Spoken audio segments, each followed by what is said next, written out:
ये एक काल्पनिक कहानी है और दिल को गहराइयों तक छू जाने वाली। एक बार स्वर्ग में विचरण करते हुए कृष्ण और राधा एक दूसरे के सामने आ गए।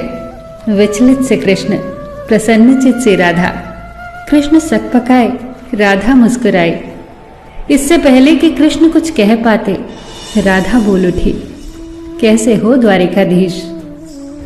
जो राधा उन्हें कान्हा कान्हा कहकर बुलाती थी, उसके मुख से द्वारिकाधीश का संबोधन कृष्ण को भीतर तक घायल कर गया।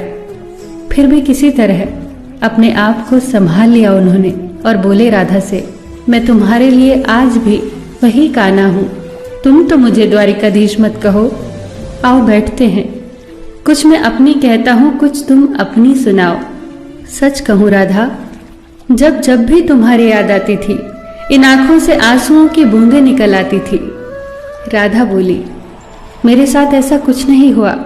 न तुम्हारी याद आई, न आंखों से आंसू बहा, क्योंकि हम कभी तुम्हें भूले ही कहाँ थे। जो तुम याद आते, इन आंखों में तो सदा तुम ही थे। कहीं आंसुओं के साथ निकल न जाओ, इसलिए रोते भी नहीं थे। कान्हा, प्रेम से अलग होने पर तुमने क्या खोया, इसका एक आईना दिखाऊं तुम्हें।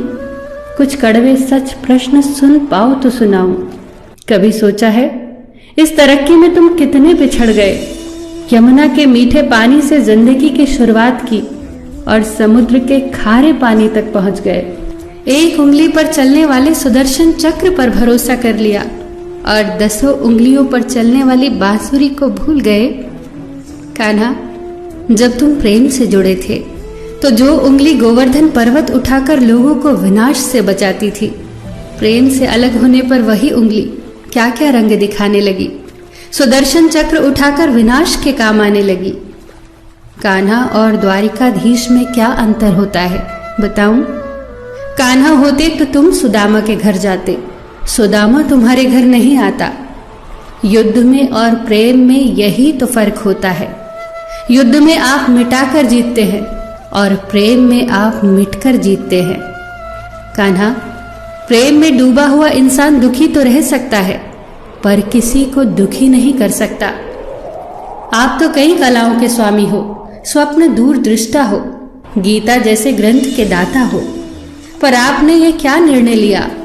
आपने अपनी पूरी सेना कौरवों को सौंप दी और अपने आप को पांडवों के साथ कर लिया। सेना तो आपकी प्रजा थी, राजा तो पालक होता है, उसका रक्षक होता है। आप जैसे महाज्ञानी उस रथ को चला रहे थे जिस पर बैठा अर्जुन आपकी प्रजा को ही मार रहा था। अपनी प्रजा को मरते देख आप में करुणा नहीं जगी, क्योंकि आप प्रेम से शून्य हो चुके थे। आज भी धरती पर जाकर देखो, आपकी द्वारिकाधीश वाली छवि को ढूंढते रह जाओगे। हर जगह, हर मंदिर में मेरे ही साथ खड़े नजर आओगे। मैं जानती हूं कान्हा, लोग गीता के ज्ञान की बात करते हैं, उसके महत्व की बात करते हैं, पर धरती के लोग युद्ध वाले द्वारिकाधीश पर नहीं, प्रेम वाले कान्हा पर भरोसा करते हैं।